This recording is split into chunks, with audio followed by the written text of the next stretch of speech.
Like sands through the hourglass, these are the days of our car lives.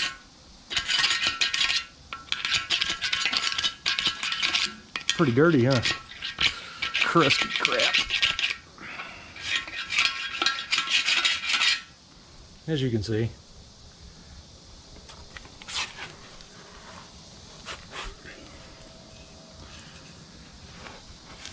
That's good looking stuff, ain't it?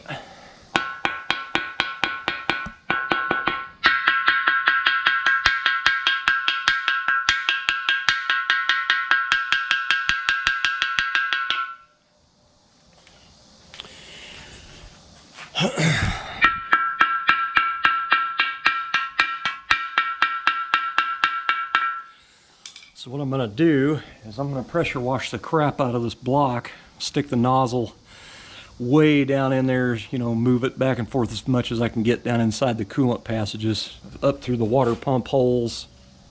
I mean, pretty much everywhere, through the plug bottoms here.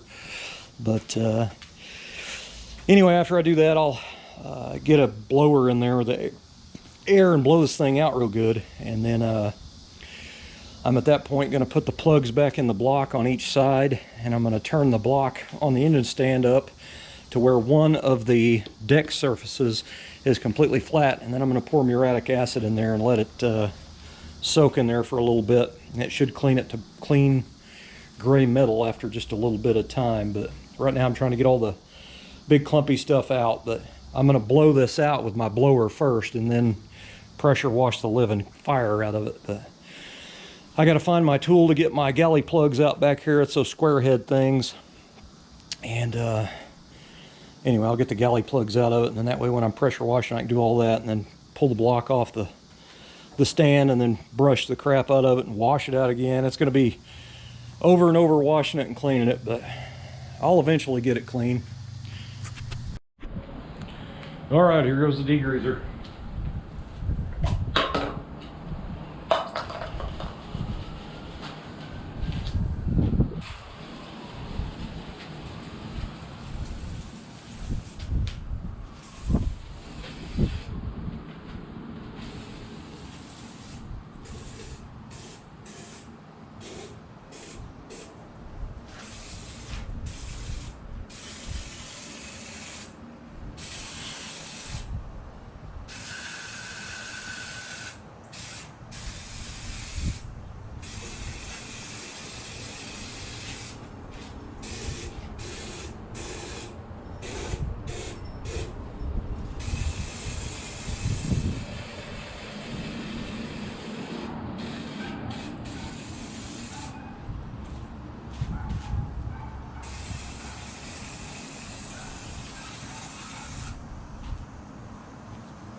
Let her sit.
The thing ought to be pretty clean. I'm still not happy with them coolant passages. It's like every time I made a pass with that nozzle blowing up in there when it was upside down, just muddy brown crap was coming out. I'm tempted to pour some muriatic acid down in here and let it set for a little bit and then just turn it upside down and then re-rinse it with just the garden hose. I think it's probably going to be the best thing to do. I got into trouble a long time ago. I did the same thing with an engine that had been run with water in it, and the coolant passages were really, really crusty. And I stuck the nozzle down in there and just let it go, you know, all different directions, and just like I did there, and you know, to where it was clean water coming out and it looked okay. And then I put it in the car, and all that stuff broke loose when the engine got heat cycled, and it come in and clogged up the radiator and everything. I had to replace the radiator because it was just matted with rusty, clumpy crap. So the only real way to get these clean, even though you think you can get in there to clean those, is with acid. Now I put Evapo-Rust in here for 1 full day each side.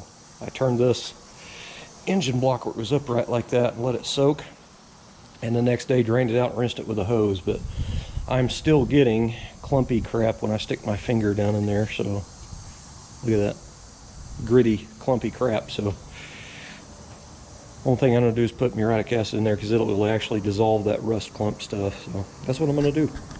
Hang it. All right, guys, I don't want to get too close, but I got muriatic acid soaking in this thing. I don't have my mask on, so you can hear me talking in the GoPro. The wind's going that way, so. I poured, this is old muriatic acid that I've used several times, so I strained it into a couple spray gun filters into a funnel to pour it down into the coolant passages.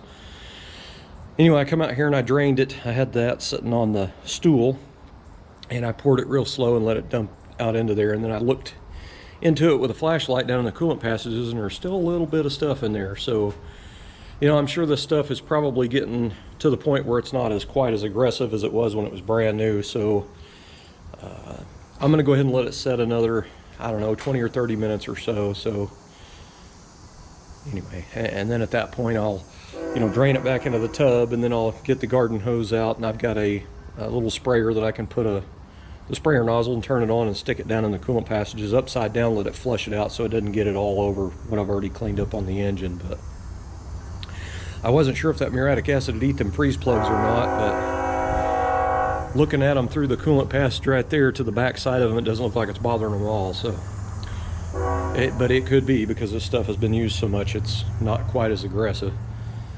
But coolant passages, man, they've got to be clean, or that stuff will come loose and it'll work through your cooling system, getting your radiator and everything. Could even stop up your thermostat, you know. So anyway, let her do its work. Well, it's around 3:00 p.m. and I just got finished blowing all this thing off. I had to wash it again. So I put muriatic acid in 1 cylinder at a time. I had pretty much turned one side up flat, and then I put a funnel in here and then just filled it full of muriatic acid down in there.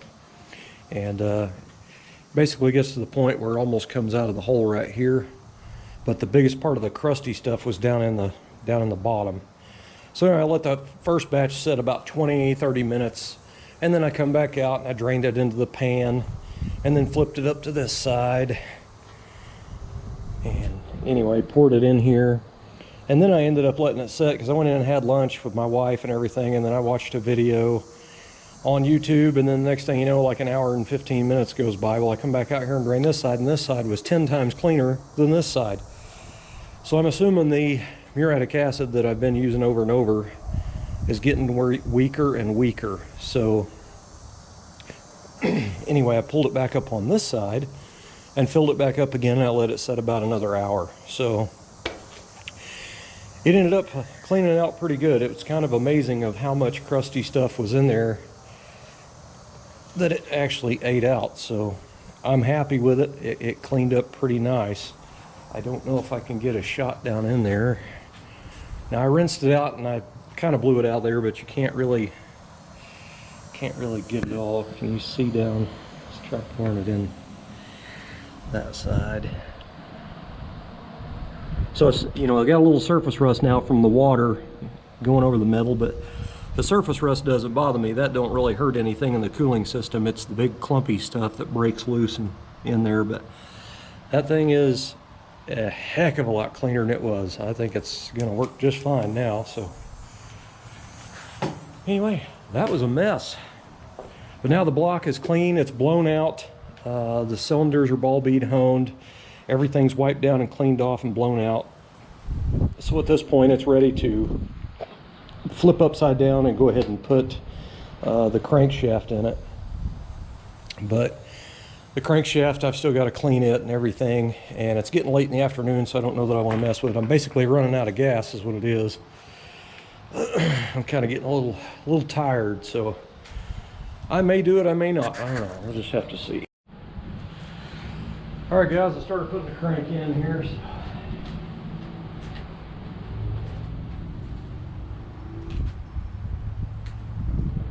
Actually got all the caps on except this one, but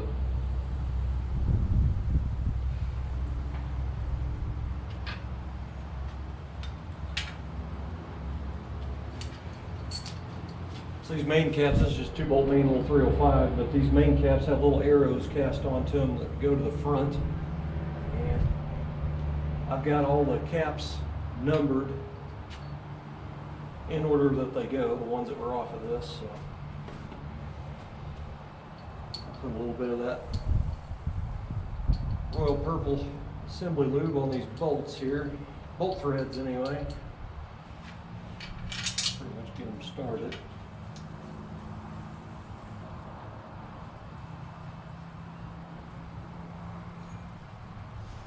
Need to tap them caps on.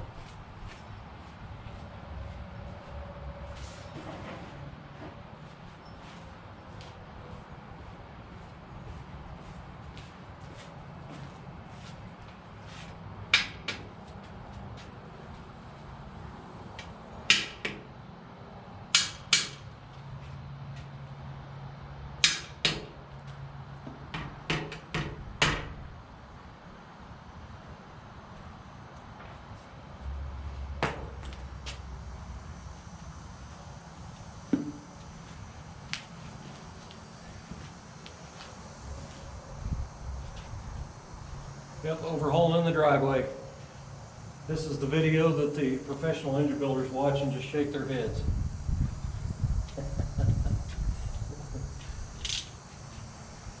So anyway, I got the torque wrench set at 45. It's supposed to be 75 on the mains. I go 45 first, and I go center out. Just what I do. Everybody's different. I've seen lots of people do this differently. This is the way I was taught, so this is the way I always do it.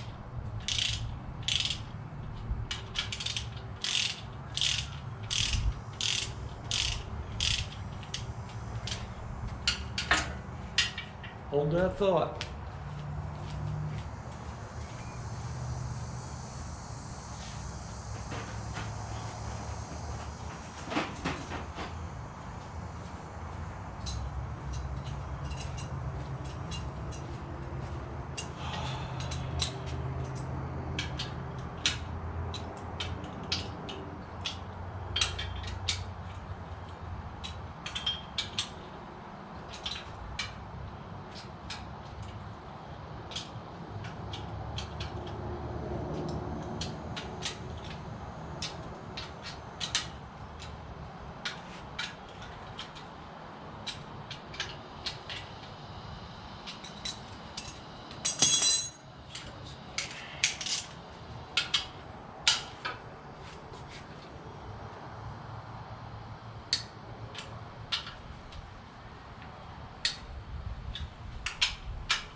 Now let's crank this dude up.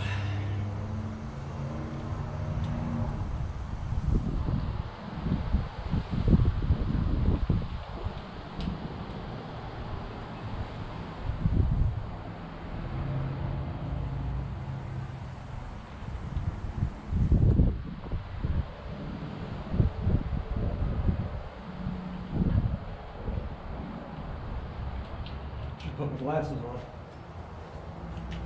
I'm lazy to go in the house and get them though.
Very nice, very nice.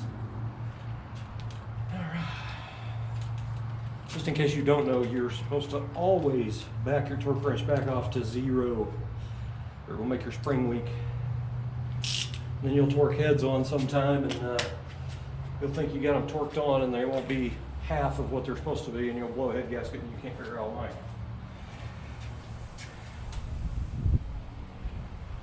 And that thing turns really nice.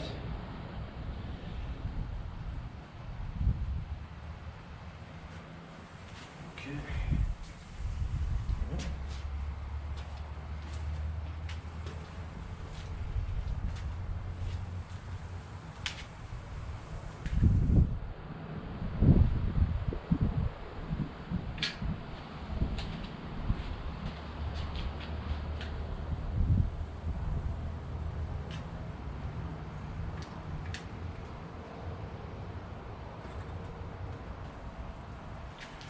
I can live with that. I think that's good enough for a 2,000 horsepower 305, isn't it? Probably, realistically, maybe 180-ish, I would imagine. But who cares? Just a cruiser. All right, guys, that is going to do it for day 10 of the 30-day build here. I got the crankshaft torqued into the engine block, so tomorrow I'll assemble the rods and pistons, timing chain, probably get almost pretty much all the short block done, I hope, and I'd like to get it spray painted. I've got some duplicolor engine enamel over here. I'll have to show you. This is kind of a mess. So I got 4 cans of Chevy orange, and I actually just noticed this when I pulled it out. There's 2 different part numbers.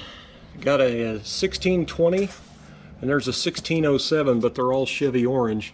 And if you look at the color right here on the stems, you got red here and it looks like orange. So I have had in the past a problem like replacing a water pump or something, and you buy a can of Chevy orange and you paint the water pump and go to put it on, it doesn't match your engine block, and that's probably why. I thought all Chevy oranges were pretty much the same in the spray can, but obviously not.